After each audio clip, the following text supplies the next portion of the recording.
السلام عليكم ورحمة الله وبركاته، ازيكم يا حبايب قلبي عاملين إيه؟ اللهم صل وسلم وبارك على سيدنا محمد وعلى آله وصحبه أجمعين.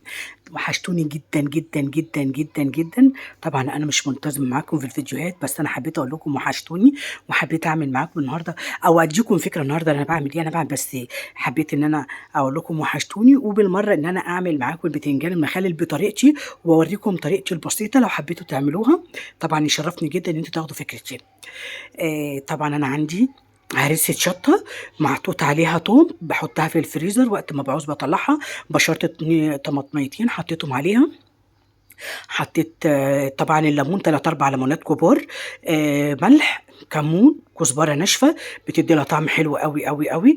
طبعًا هي دي الخلطة بتاعتي العادية جدًا. طبعًا أنا بادّيكم فكرة بس مش أكتر، أنتم ممكن بقى تكونوا بتعملوه أحسن منّي، فإحنا بندّي لبعض أفكار ما فيش أكتر من كده. طبعًا أنا حطيت الزيت وهاقلي البتنجان، وحبيت أقول لكم ما تنسوش الاشتراك في القناة وتفعيل زر الجرس عشان يوصل لكم منا كل جديد بإذن الله. أنا بادّيكم الفكرة بتاعتي بس مش أكتر من كده، وخدي الفكرة واعمليها بكرة جنب أي أكل أنتِ هتعمليه.